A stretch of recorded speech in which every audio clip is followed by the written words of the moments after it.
41e homélie de saint Jean Chrysostome sur l'Évangile de Jean. Chapitre 5, verset 39 jusqu'à la fin du chapitre. Lisez avec soin les Écritures, puisque vous croyez y trouver la vie éternelle, et ce sont elles qui rendent témoignage de moi. Ayons grand soin, mes très chers frères, de rechercher les choses spirituelles, et ne croyons pas qu'il nous suffise pour le salut d'y donner une part quelconque de notre application. Si dans les affaires terrestres de ce monde, nul ne fait de grands profits lorsqu'il s'y applique mollement et légèrement, à plus forte raison en sera-t-il ainsi dans les choses spirituelles et célestes, parce que celles-ci requièrent plus de soins et plus de vigilance. Voilà pourquoi Jésus-Christ, quand il renvoie les Juifs aux Écritures, ne les y renvoie pas pour en faire une simple lecture, mais pour les étudier avec soin et avec attention. Car il n'a point dit « lisez les Écritures », mais « approfondissez les Écritures ». Pour y découvrir le témoignage qu'elles rendent de lui, il fallait beaucoup chercher, beaucoup travailler. En effet, à l'égard des Juifs, ces témoignages étaient cachés sous les ombres et des figures. C'est pour cette raison que Jésus-Christ leur commande de fouiller et de creuser dans les Écritures, afin qu'ils puissent trouver ce qu'elles recèlent dans leur profondeur. Ces témoignages ne sont pas à la surface ni apparents, ils sont très profondément cachés comme un trésor. Or celui qui veut découvrir un trésor profondément enfoui ne le trouvera jamais sans beaucoup de soin et de peine. Voilà pourquoi Jésus-Christ, après avoir dit « Lisez avec soin les Écritures », a ajouté « Puisque vous croyez y trouver la vie éternelle ». Il n'a point dit « Vous pouvez, mais vous croyez y trouver ». Par où il leur montre qu'ils ne feront pas un grand profit, tant qu'ils croiront pouvoir acquérir le salut par la seule lecture, sans la foi. C'est comme s'il disait « N'admirez-vous pas les Écritures? Ne les regardez-vous pas comme des sources de vie? C'est sur elles maintenant que je me fonde moi-même, car ce sont elles qui rendent témoignage de moi. Mais vous ne voulez pas venir à moi pour avoir la vie éternelle. » Jésus-Christ avait donc raison de dire « Vous croyez », puisqu'il ne voulait pas écouter sa doctrine, et qu'il tirait vanité de la lecture simple qu'il faisait des Écritures.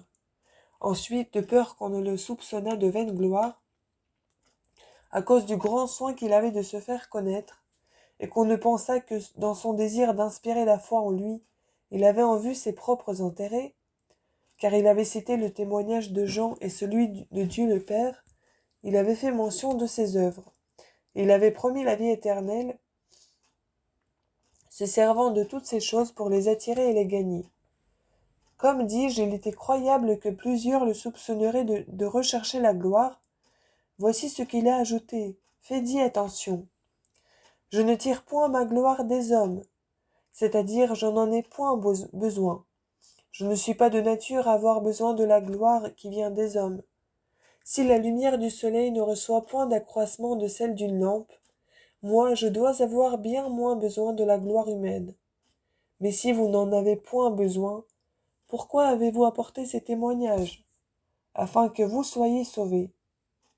Jésus-Christ l'avait déclaré ci-dessus, ici encore il l'indique par ces paroles, afin que vous ayez la vie éternelle.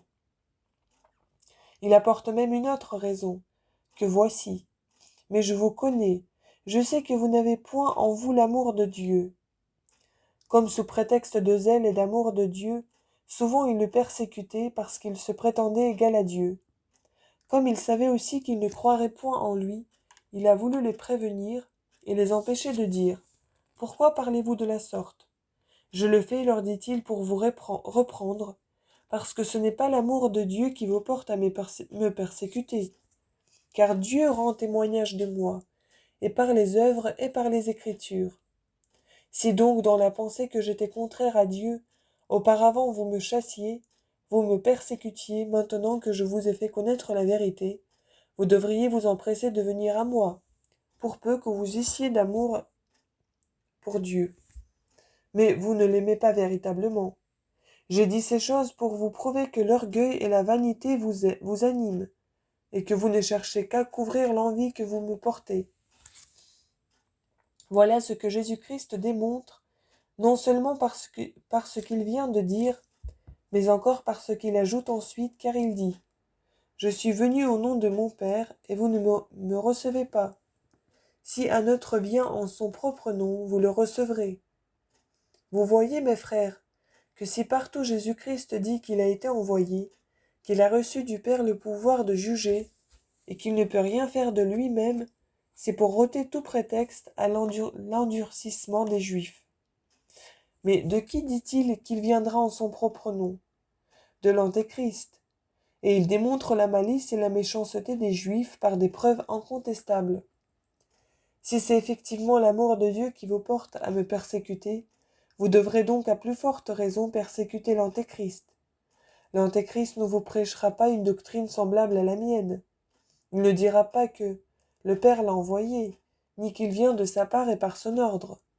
Mais au contraire, il exercera un empire tyrannique, usurpant ce qui ne lui appartient pas, et s'annonçant comme le Dieu de tout l'univers, selon les paroles de saint Paul.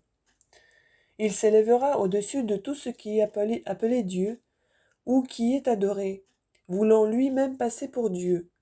Deuxième épître aux Thessaloniciens, chapitre 2, verset 4. Car c'est là venir en son propre nom. Pour moi, je ne parle pas de même, mais je déclare que je suis venu au nom de mon Père. Or, qu'après un tel aveu, qu'après avoir si manifestement déclaré qu'il était envoyé du Père, ils ne le reçussent pas, cette obstination suffisait seule pour faire voir à tout le monde qu'il n'aimait point Dieu. Et maintenant, par le contraste de l'accueil qu'il devait faire à l'Antéchrist, il met au jour leur impudente malignité, car puisqu'il ne recevait pas celui qui se déclarait envoyé de Dieu, et qu'il devait adorer celui qui ne connaîtrait point Dieu, mais qui se vanterait d'être le Dieu de tout l'univers, il était visible que leur persécution contre Jésus-Christ partait de leur envie et de la haine contre Dieu. C'est pourquoi Jésus-Christ donne deux raisons de ce qu'il a dit. D'abord la meilleure, afin que vous soyez sauvés, afin que vous ayez la vie. Mais sachant qu'il rirait et se moquerait de lui, il leur en expose une seconde, plus forte que celle-là, à savoir que s'ils ne se soumettent pas et s'ils n'obéissent pas à sa parole, Dieu ne cessera point pour cela d'agir en toutes choses selon sa coutume. Saint Paul, parlant prophétiquement de l'Antéchrist, dit « Dieu leur enverra une opération d'erreur, afin que ceux qui, au lieu d'ajouter foi à la vérité, ont consenti à l'iniquité, soient tous condamnés. » Deuxième épître aux Thessaloniciens, chapitre 2, versets 11 et 12. Le Sauveur ne dit pas que l'Antéchrist viendra, mais s'il vient, s'abaissant ainsi à la portée de ses auditeurs. Leur iniquité n'était pas encore arrivée à son comble. C'est pourquoi il a tu la raison de cet avènement. Mais saint Paul l'a ouvertement déclaré pour lire ceux qui sont intelligents. Pour ceux qui sont intelligents. C'est l'Antéchrist qui ôte aux Juifs toute excuse. Jésus-Christ découvre ensuite la cause de leur incrédulité en disant « Comment pouvez-vous croire, vous qui recherchez la gloire, que vous donnez les uns aux autres, et qui ne recherchez point la gloire qui vient de Dieu seul ?» Verset 44. Par où il montre encore qu'ils n'avaient pas en vue les intérêts de Dieu, mais qu'ils couvraient de ce prétexte leur propre passion. Ils étaient en effet si éloignés de faire ce qu'ils faisaient pour la gloire de Dieu, qu'ils recherchaient moins sa gloire que celle des hommes. Comment auraient-ils donc conçu un si grand zèle pour la gloire de Dieu, eux qui la méprisaient si fort, qui lui préféraient même la gloire humaine? Puis, après avoir dit que les Juifs n'avaient point d'amour de Dieu, et le leur avoir prouvé par deux raisons, l'une par ce qu'ils avaient fait contre lui, l'autre parce qu'ils feraient pour l'Antéchrist, et leur avoir démontré clairement qu'ils étaient indignes de tout pardon, Jésus-Christ fait comparaître Moïse pour prononcer contre eux une nouvelle accusation. Ne pensez pas que ce soit moi qui vous doive accuser devant le Père. Vous avez un accusateur qui est Moïse, en qui vous espérez. Verset 45. Car si vous croyez Moïse, vous me croiriez aussi, parce que c'est de moi qu'il a écrit. Verset 46. Que si vous ne croyez pas ce qu'il a écrit, comment croirez-vous ce que je vous dis? Verset 47. C'est-à-dire, dans ce que vous faites contre moi, C'est Moïse que vous outragez avant moi. Le refus que vous faites de croire atteint Moïse plus que moi-même.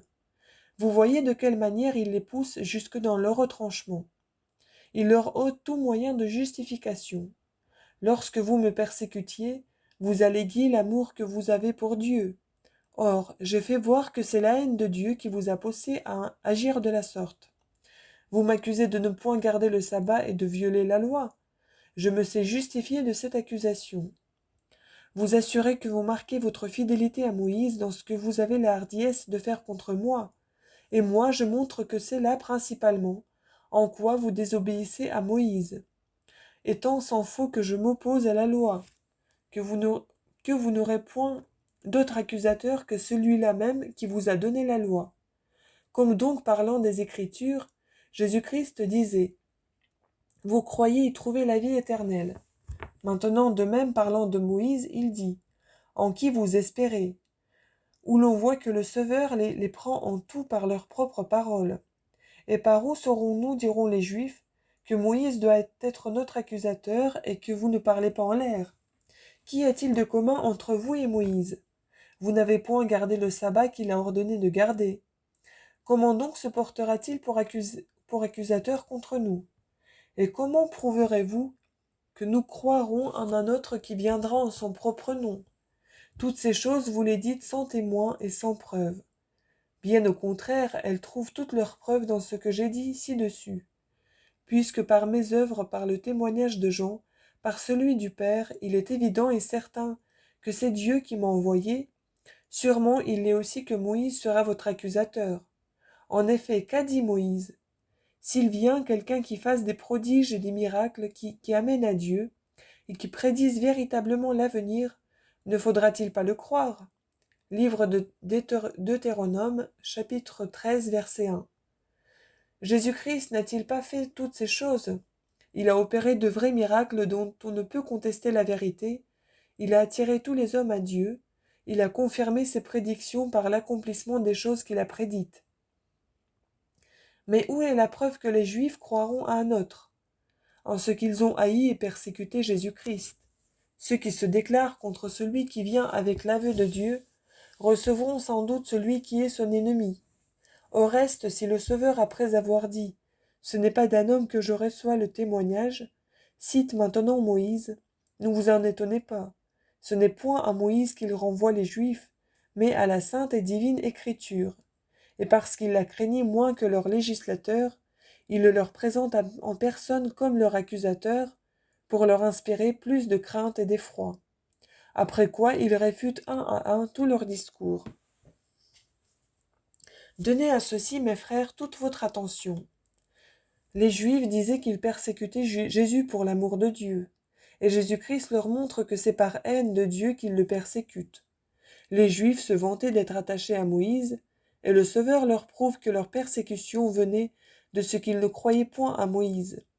Car s'ils étaient zélés pour la loi, ils devaient recevoir celui qui accomplissait la loi. S'ils aimaient Dieu, ils auraient dû croire à celui qui attirait à Dieu. S'ils croyaient à Moïse, il fallait qu'ils adorassent celui qu'il a lui-même prédit. Puisqu'avant de refuser de me croire, vous avez refusé de croire à Moïse, que maintenant vous me chassiez, moi qu'il vous a annoncé. C'est de quoi on ne doit nullement s'étonner. Comme donc Jésus-Christ fait voir que ceux qui admiraient Jean le méprisaient eux-mêmes en se déclarant contre lui, Jésus est le persécutant. De même, il prouve que ces mêmes Juifs, lorsqu'ils s'imaginaient croire Moïse, ne le croyaient point, et ils retorquent contre eux tout ce qu'ils alléguaient pour se justifier. Je suis si éloigné, dit-il, de vous détourner de la loi, que j'appelle à témoin contre vous.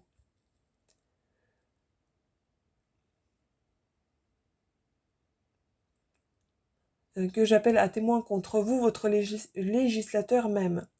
Jésus-Christ déclare donc que les Écritures rendent ces témoignages. Mais où? Ils ne le marquent pas, et c'est pour leur inspirer plus de crainte et de terreur, et les engager à chercher, à examiner et à l'interroger. S'ils leur avaient marqué les endroits sans qu'ils l'eussent demandé, ils auraient rejeté le témoignage. Mais pour peu qu'ils fissent attention à ce que leur disait Jésus-Christ, avant toute chose ils l'interrogeaient et s'instruiraient auprès de lui. Voilà pourquoi non seulement il leur donne des preuves et des témoignages clairs et évidents, mais souvent aussi il leur fait des reproches et des menaces, pour les ramener du moins par la crainte. Et cependant il garde le silence. Telle en effet est la malice. Quoi qu'on dise ou qu'on fasse, elle ne change point, elle conserve toujours son venin. C'est pourquoi il faut, mes frères, se dépouiller de toute malice, et se garder d'user d'artifices et de déguisements. Car Dieu envoie, dit l'Écriture, des voies perverses aux pervers. Proverbe chapitre 21, verset 8. Et l'Esprit Saint, qui est le maître de la science, fuit le déguisement, et il se retire des pensées qui sont sans intelligence. Livre de la sagesse de Salomon, chapitre 1, verset 5. Rien ne rend l'homme si fou que la malice. Enfourbe un homme pervers, ingrat, car tout cela tient à la malice, un homme qui persécute ceux qui ne l'offensent pas, qui emploie contre l'artifice et le déguisement, ne donne-t-il pas les marques d'une extrême folie? Rien au contraire n'inspire plus de prudence que la vertu. Elle rend l'homme reconnaissant, honnête, miséricordieux, doux, humble, modeste. C'est elle qui produit toutes les sortes de biens. Et qu'est-il de plus sage que celui dont l'âme est dans de si heureuses dispositions? En effet, la vertu est véritablement la source et la racine de la prudence. La malice, au contraire, est la fille de la folie. L'homme superbe, arrogant et colère n'est infecté de tous ces maux que parce que la prudence lui manque. C'est pourquoi le prophète disait « Ma chair est toute malade, mes plaies ont été remplies de corruption et de pourriture à cause de mon extrême folie. » Psaume 37, versets 3 et 5. 3 à 5. Par où il montre que le péché, de quelque nature qu'il soit, naît de la folie, et que celui qui est doué de vertu et qui craint Dieu est le plus sage de tous les hommes.